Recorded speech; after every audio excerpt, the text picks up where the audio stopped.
SSM దక్షిణాది రాష్ట్రాల incharge Maddisetti సామేలు Telangana రాష్ట్ర ఉప ముఖ్యమంత్రి బట్టి విక్రమార్కను కలుసుకుని 5 జిల్లాల ప్రజల సమస్యలను, గిరిజనులకు పోడు పట్టాలు, పేదలకు గృహవసతి కల్పించాలని తెలియజేస్తూ దరఖాస్తులు ఇవ్వటం జరిగింది. ఉప ముఖ్యమంత్రి మల్లు బట్టి విక్రమార్క ప్రజల సమస్యలు తీరుస్తారని హామీ ఇచ్చారు. ఈ కార్యక్రమంలో పొన్నం రామచంద్రయ్య, ఉన్నం జ్ఞానసుందరి, ఐలయ్య, బూక్య రవి, బాను సుదర్శన్, గడిపల్లి రవి, బాను సుదర్శన్, గూగులోత్ నాగేశ్వరరావు, మహిళలు, నాయకులు పాల్గొన్నారు. భారతీయ సర్వసమాజ్ మహాసంఘ్ ఆధ్వర్యంలో భద్రాద్రి కొత్తగూడెం జిల్లా దూరుపాడు మండలంలోని ఆర్కే ఫంక్షన్ హాల్లో ఉమ్మడి ఖమ్మం జిల్లాల మహిళా ఆత్మగౌరవ సభని నిర్వహించాలని చెప్పి తెలంగాణ రాష్ట్ర ఉప ముఖ్యమంత్రి వర్యులు గౌరవనీయులు బట్టి విక్రమార్క గారి సతీమణి గారైనటువంటి అక్క మల్లు నందిని అక్క గారు మనకి అవకాశం ఇవ్వడం జరిగింది. ఈరోజు హైదరాబాద్ నుంచి సడన్ గా ఫోన్ రావడం వల్ల అక్క హైదరాబాద్ వెళ్ళడం జరిగింది. స్థానిక ఎమ్మెల్యే గారికి కూడా రామదాస్ నాయక్ గారికి 3 సార్లు నేనే స్వయంగా ఫోన్ చేసి ఈ కార్యక్రమానికి ఆహ్వానించడం జరిగింది. వారు కూడా వస్తారన్న ఖచ్చితంగా చెప్పి మాకు హామీ ఇచ్చారు. వారితో పాటు సత్తుపల్లి ఎమ్మెల్యేగా ఉన్నటువంటి మట్ట రాఘమయ్య దయానంద్ గారు కూడా వస్తారని చెప్పి మనకి హామీ ఇచ్చారు. ఈరోజు ఇక్కడ స్థానికంగా ఉన్నటువంటి కొంతమంది జూలూరుపాడుకు సంబంధించినటువంటి కొంతమంది మేమే మల్లు బట్టి విక్రమార్క గారి భార్య నందిని గారిని రాకుండా చేశామని చెప్పి గొప్ప చెప్పుకుంటున్నారు. అది కరెక్ట్ కాదు. కేవలం హైదరాబాద్ ముఖ్యమైన పని ఉందని చెప్పి అక్కడ నాకు ఫోన్ చేసి హైదరాబాద్ వెళ్తున్న తమ్ముడు ఖచ్చితంగా మళ్ళీ కలుద్దాము, తప్పుగా భావించొద్దని చెప్పి చెప్పడం జరిగింది. నేను ఈ టైం అప్పుడు మేము అక్క దగ్గరే ఉన్నాం. మధ్యలోని ఉప ముఖ్యమంత్రి వర్యులు గౌరవనీయులు బట్టి విక్రమార్క గారి ఇంటి దగ్గర 5 జిల్లాలకు సంబంధించినటువంటి సమస్యల మీద ఉప ముఖ్యమంత్రి గారికి భారతీయ సర్వసమాజ్ మహాసంఘ్ తరఫున నివారణ ఇచ్చి 5 జిల్లాల కలెక్టర్లు కూడా ప్రధానంగా 170 యాక్ట్ అనేటువంటి ప్రాంతంలో ఇల్లు లేవు, రోడ్ల నిర్మాణం లేదు, అంగన్వాడీ స్కూళ్ళు లేవు, పోడు భూములకు పట్టాలు రాలేదు, సన్న చిన్న కన్నగా రైతులకి రైతు బంధు పాస్బుక్ రాలేదు అని చెప్పి మెమోరాండం ఇవ్వడం జరిగింది. మంత్రి గారు కూడా స్పందించి ఉప ముఖ్యమంత్రి గారు ఖచ్చితంగా 5 జిల్లాల కలెక్టర్లకి కాపీ ఫార్వర్డ్ చేస్తానని చెప్పి హామీ ఇవ్వడం జరిగింది.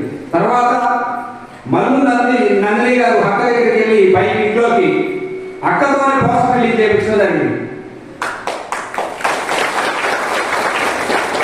ఈ మీడియా సాక్షిగా నేను ఒకటే చెప్తున్నా, మీకే కాదు పొలిటికల్ మాకు ఉన్నారు. నేను చాలాసార్లు చెప్పా మీ అందరికీ, మద్దిశెట్టి సామేలు అనేవాడు ఒకడు కాదు, వాడికి ఢిల్లీలో ఉండే వారం ఢిల్లీలో ఉందని చాలాసార్లు చెప్పా. 2 లక్షల మంది కార్యకర్తలు 670 గ్రామాలని ఈ రోజు వరకు ఒక్కడి మీద కేసు అవ్వకుండా ఒక్క ఫోన్ కాల్తో మెయింటైన్ చేసుకుంటూ వస్తున్నారంటే మీరు అర్థం చేసుకోండి. ఈరోజు దుర్గపాడు చెప్తున్నట్టుగా దుర్గపాడు ఏం చేశారంటే మీడియాలో ఖచ్చితంగా ఇది రాయాలి. ఇప్పుడు చేస్తున్నారు కదా మీడియా వాడు, ఖచ్చితంగా ఇది రాయాలి.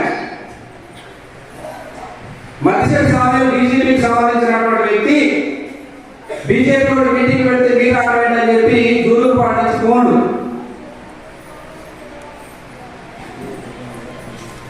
బీజేపీకి సంబంధించిన వ్యక్తి అయితే బీజేపీ పార్టీ తరఫున ప్రోగ్రాం పెడతా, అవునా కదా? అవునా కదా? బీజేపీకి సంబంధించిన వ్యక్తి ఇంకొక పార్టీకి సంబంధించిన వ్యక్తి కాదు. ఇక్కడ మల్లు నందిని గారు, అమ్మ ఫౌండేషన్ చైర్మన్ గారు, చాలా మంది పేదలకు న్యాయం చేసినామా, మంచి పేరు ఉన్నటువంటి వ్యక్తి, నా తల్లిలాగా భావించి అక్క నాకు టైం ఇస్తే మనం సన్మాన కార్యక్రమం పెట్టాము. దీన్ని రాజకీయంగా కూడిపారు. మీకు అర్థమైంది కానీ మాధవ ఎన్జిఓ జస్ట్ ఎన్జిఓ కానీ ఎన్జిఓకి కింద దర్శిపోతే బ్యాంకులు మరి బాకీ అయితే నేను చెప్తున్నా మీరు నందిని అక్కడ ఆపవచ్చు, ఉప ముఖ్యమంత్రిగా రాకుండా ఆపవచ్చు, కేంద్ర మంత్రులు ఆపే దమ్ముందా మీకు? కేంద్ర మంత్రుల్ని నేను తీసుకొచ్చిన సందర్భాలు కూడా ఇదే రోజు తీసుకొచ్చా, ఇదే జూలూరుపాటు తీసుకొచ్చిన, నేను తీసుకొస్తా ఆపుతారా? ఇప్పుడు ఎంపీ ఎలక్షన్లు ఉన్నాయి, మొన్న ఆర్పిఐ పార్టీ తరఫున కేంద్ర మంత్రి రామదాస్ అథవాలే గారు మొట్టమొదటిసారిగా ఎమ్మెల్యే అభ్యర్థిగా బీఫామ్ ఇచ్చినటువంటి వ్యక్తి మధ్యశెట్టి సామయ్య. నేను నాకు ఇచ్చాడు ఆయన సెంట్రల్. నా తర్వాత సికింద్రాబాద్ ఎంపీ అభ్యర్థిగా మొహమ్మద్ ఫయాజ్ గారికి ఇచ్చాడు. మేమేం చేశామంటే మనం పోటీ చేసి ఓట్లు చేయించడం వద్దు, ఈసారి ప్రజలు ఇష్టమైన టీఆర్ఎస్ ప్రభుత్వం మీద ఖచ్చితంగా కాంగ్రెస్ ప్రభుత్వం గవర్నమెంట్ రావాలి, కాంగ్రెస్ ప్రభుత్వం వస్తేనే ప్రజలకు న్యాయం జరుగుతారు ఉద్దేశంతో మా కార్యకర్తలతో మేము మాట్లాడుకుంటా అవమానాలు పడుకుంటా ఇక్కడ ఉన్నటువంటి 5 జిల్లాల నుంచి కాంగ్రెస్ పార్టీకి మద్దతు ఇచ్చి మేము గెలిపించాలనే విషయం మాత్రం మీరు మర్చిపోవాలి. నా మీద తెగా వేసిందనుకో ఇప్పుడు వచ్చే పార్లమెంట్ ఎలక్షన్కి మీకు పోటీ చేద్దాం.